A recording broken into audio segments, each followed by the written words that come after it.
Votre rendez-vous juridique. Nul n'est censé ignorer la loi avec Avocazur, barreau de Draguignan.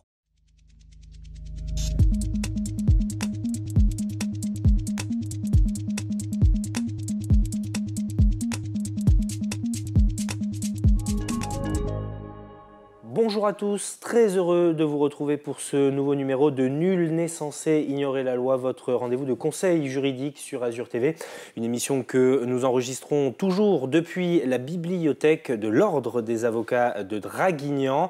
Une émission qui concerne un mariage sur deux aujourd'hui, car une union sur deux se termine par un divorce. Il y a certaines modalités que vous devez connaître, comment se faire conseiller aussi par un avocat. Et pour en parler, une spécialiste, maître Caroline Sissionne, bonjour. Bonjour. Merci d'avoir accepté cette invitation. Vous êtes bien évidemment avocate au barreau de Draguignan. On va voir avec vous les 4 façons de divorcer. On va essayer d'être très concret, comme à chaque rendez-vous de Nul n'est censé ignorer la loi. 2 qui sont très connus, le consentement mutuel et le divorce pour faute. Nous allons voir d'ailleurs que ce divorce n'est plus tellement utilisé. Et puis il y a 2 autres modes de divorce, l'altération du lien conjugal et l'acceptation de la rupture du mariage. On verra les spécificités de ces différents modes de divorce. Alors on va commencer avec le plus connu, mais qui est le plus particulier aussi, parce qu'il y a des subtilités qu'on ne connaît pas forcément lorsqu'on souhaite divorcer, c'est le consentement mutuel. Alors le consentement mutuel, la règle de base, c'est que les 2 parties sont d'accord pour divorcer, avec une entente aussi sur les conséquences de ce divorce, c'est ça ? Tout à fait, absolument. C'est-à-dire que c'est un divorce qui,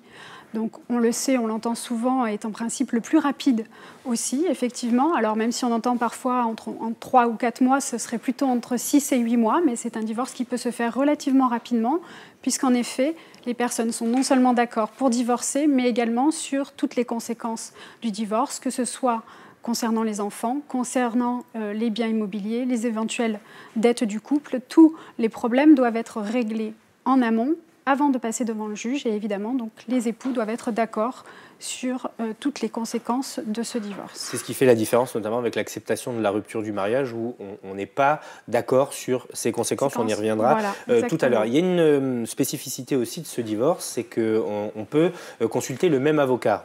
Absolument. On peut avoir chacun son avocat, mais on peut aussi faire appel à un avocat unique.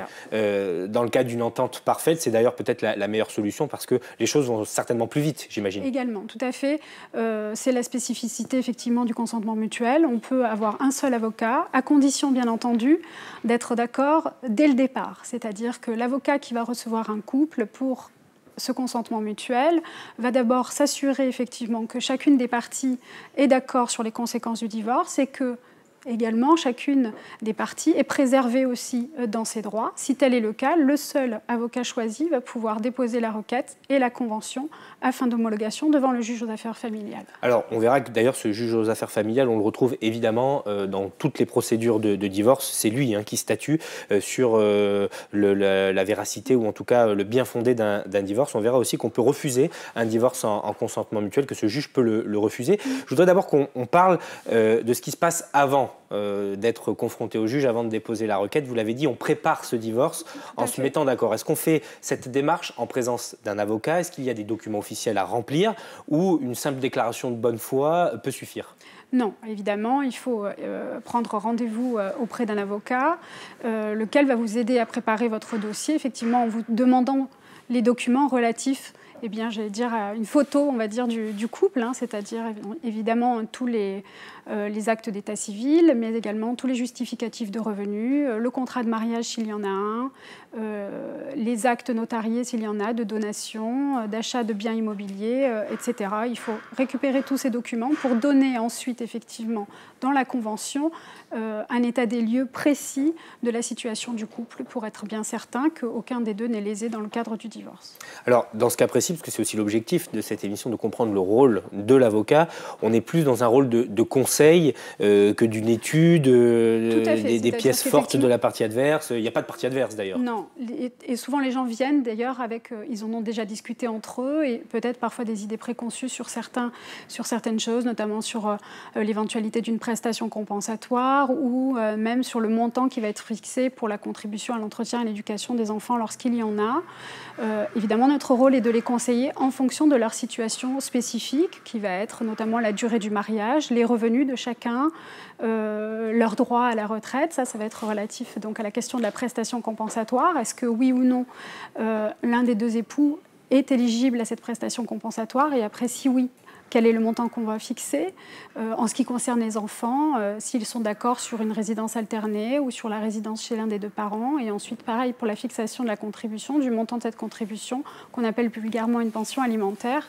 Ça doit se faire en fonction des revenus de chaque partie. Et donc, c'est le rôle de l'avocat de les conseiller sur ces points. Est-ce que dans cette préparation au divorce, il peut y avoir des surprises? Est-ce qu'un divorce en consentement mutuel peut dégénérer dans cette préparation-là quand les deux parties se rendent compte que finalement ils ne sont pas si d'accord que ça? Ça existe? Oui, ça existe, ça arrive bien sûr, puisque comme je vous le disais, il arrive que les personnes viennent avec des idées préconçues, et lorsqu'on leur donne les conseils et qu'on leur donne notre point de vue d'avocat sur leur dossier, il y a parfois effectivement des désaccords qui se créent parce qu'on se rend compte que peut-être j'avais droit à quelque chose, je ne le savais pas, et donc je ne suis plus d'accord sur ce dont on avait discuté. Ça peut arriver effectivement. Dans ce cas-là, l'avocat qui aura reçu seul les deux époux devra se déporter du dossier, puisque s'il y a un désaccord, il ne pourra plus intervenir ni pour l'un ni pour l'autre dans le cadre d'un divorce qui pourra être accepté, par exemple.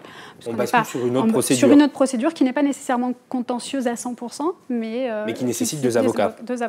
Voilà. Alors, une fois que donc, le dossier est monté, donc on dépose la requête. Ça, c'est le rôle de l'avocat aussi, auprès du juge aux affaires familiales. Je le disais tout à l'heure, on peut se voir refuser un divorce en consentement mutuel. Quelles peuvent être les raisons invoquées par le juge? Tout à fait. Alors, effectivement, on dépose cette requête à laquelle on joint donc la convention pour laquelle on sollicite l'homologation du juge aux affaires familiales. Le juge aux affaires familiales, ça reste quand même anecdotique. Lorsqu'il refuse les homologations, il doit s'assurer, lorsqu'il reçoit les gens en audience, de leur accord et de leur libre volonté sur ce qui a été signé. Donc en pratique, il les reçoit seuls d'abord, chacun leur tour dans son cabinet, pour s'assurer qu'ils sont toujours d'accord avec ce qui a été signé, pour s'assurer que ça correspond bien à la situation. Le refus d'homologation peut intervenir si le juge, en discutant avec un des deux époux, estime que la volonté n'est pas libre, ou qu'il y a finalement un désaccord. Voilà, il peut y avoir un chantage, intervenir une pression, jusqu'à la dernière minute, tout à fait. Ou alors s'il estime que ce qui a été décidé dans le cadre de la Convention ne correspond pas à la réalité. Ça peut être notamment sur une prestation compensatoire qui n'aurait pas été prévue alors qu'il estime que ça pourrait l'être, ou sur un montant de prestation compensatoire, par exemple. Mais c'est aussi discuté avant d'avoir un refus d'homologation. Évidemment, le juge va demander d'abord les explications à l'avocat sur les questions qui lui posent peut-être problème sur la convention qui a été conclue. Alors avant de passer à la suite, est-ce que vous voyez encore quelque chose d'important à préciser sur cette séparation en consentement mutuel, ou on peut... Un petit point peut-être à indiquer aussi, c'est lorsque les personnes sont propriétaires d'un bien immobilier notamment, il faut au préalable, avant de déposer la requête et de saisir le juge aux affaires familiales, procéder à la liquidation de la communauté ou rédiger un acte d'indivision devant notaire. Donc en fait, c'est un divorce où on règle tous les problèmes avant, et donc on doit passer aussi devant le notaire avant de saisir le juge aux affaires familiales. Une vraie question de procédure, on respecte la procédure, on le fait dans les temps, et vous l'avez dit, à peu près 6-8 mois pour que la dissolution du mariage soit effective. Alors, on le disait tout à l'heure, la différence avec l'acceptation de la séparation, donc l'acceptation du divorce, en gros, pour vulgariser, c'est que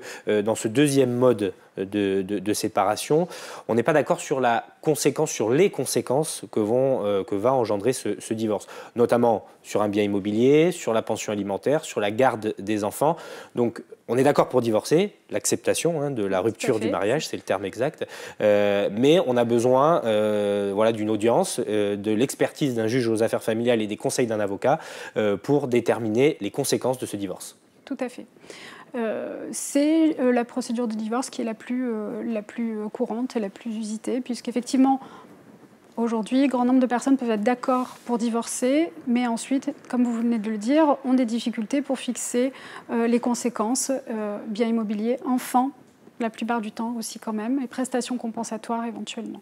C'est un divorce qui donc se passe en 2 phases, puisque la première phase, on dépose une requête auprès du juge, on est convoqué en audience. À l'issue de cette audience, le magistrat va proposer aux époux de signer ce qu'on appelle donc le procès-verbal d'acceptation du principe de la rupture. Ce procès-verbal ne peut être signé qu'en présence de 2 avocats, donc il faut que chaque époux ait son avocat. Si un des 2 époux se présente sans conseil, ce procès-verbal ne pourra pas être signé. C'est important. Ça, c'est d'ailleurs une règle qui prévaut pour tous les divorces. La présence d'un avocat est obligatoire. Voilà. On ne peut pas faire sans. On ne peut pas faire sans. Dans cette première phase, on peut se présenter sans avocat devant le juge aux affaires familiales, mais on ne peut pas signer ce procès-verbal. Ça aura une incidence d'ailleurs, puisque nous verrons dans le cadre de l'altération définitive, parfois on se retrouve contraint de basculer sur cette 3e façon de divorcer. Donc, je vous en prie. On signe ce procès-verbal d'acceptation qui donc met un terme à toute discussion sur les raisons du divorce. Donc effectivement, ça signifie que les époux ne peuvent plus revenir en arrière. À partir du moment où ils ont signé ce procès-verbal, il n'y a plus aucune discussion sur les raisons pour lesquelles ils souhaitent divorcer. Et donc on ne discute plus ensuite que des conséquences, à savoir notamment donc les enfants, la prestation compensatoire et les biens immobiliers. Ça, ce sont des questions évidemment qui taraudent beaucoup de couples qui se séparent et qui divorcent. La garde des enfants, comment le patrimoine va être divisé ou réparti. Est-ce qu'aujourd'hui il y a des règles qui prévalent? Est-ce qu'aujourd'hui, on parlait à un moment beaucoup de la garde systématique pour les mamans. Est-ce qu'aujourd'hui c'est toujours le cas? Comment on aborde cette question un peu compliquée? Que dit le droit en fait finalement? Alors, en pratique, la règle, c'est que le juge doit se baser sur l'intérêt de l'enfant. Donc, qu'est-ce qui est dans l'intérêt de l'enfant? D'être chez la mère, chez le père ou en résidence alternée. Moi, de mon expérience, on dit la garde est tout le temps donnée aux mères, et bien que ça soit en train d'évoluer, on constate aussi souvent que les papas ne réclament pas nécessairement que la résidence soit fixée chez eux. À partir du moment où, en revanche, ils la sollicitent et où peut-être ils sollicitent une résidence alternée, c'est évidemment pris en considération. Et donc, la question peut être vraiment posée. Donc, ce qui va prévaloir, c'est l'intérêt de l'enfant.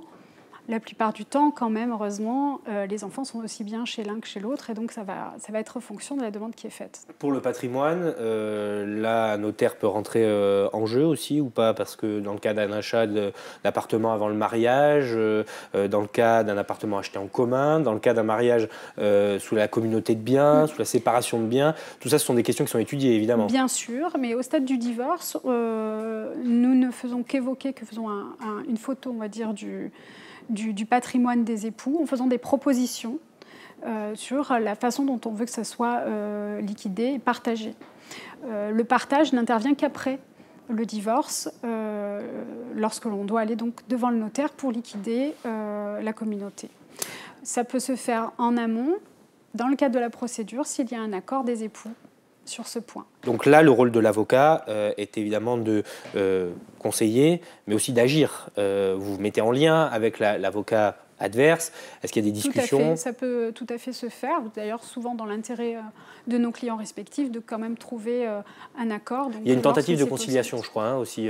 Ça, c'est au moment où je vous disais tout à l'heure, où on signe le procès-verbal. Voilà. Hein, on est en audience devant le juge pour ce qu'on appelle donc une audience de tentative de conciliation. Alors, il nous reste très peu de temps pour évoquer l'altération du lien conjugal. C'est un divorce que je ne connaissais pas, moi, en préparant cette émission, je vous dis la vérité.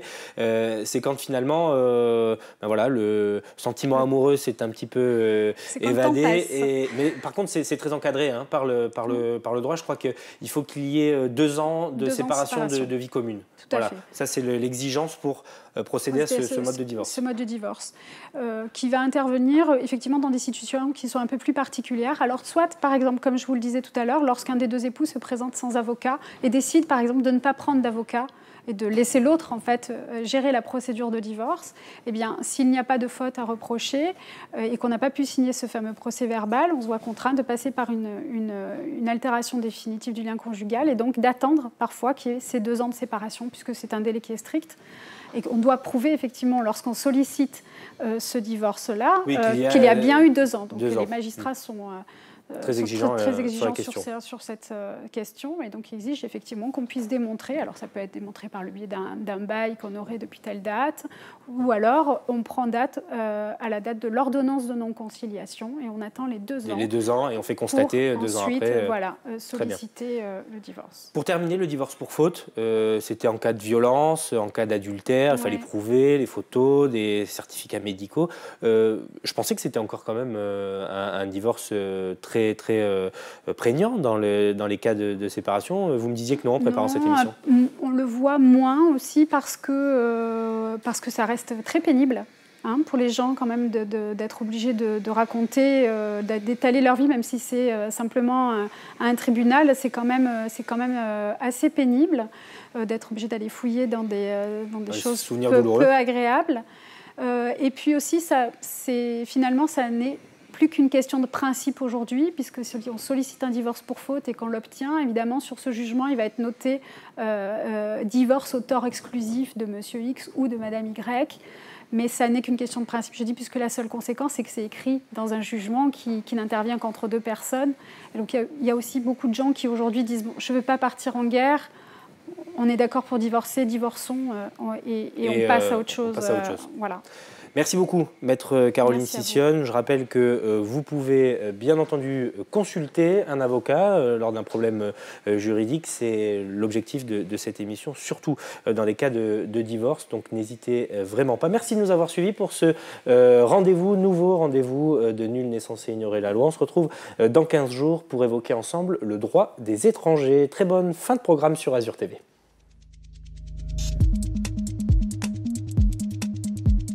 Avocazur, barreau de Draguignan, vous a présenté votre émission juridique Nul n'est censé ignorer la loi.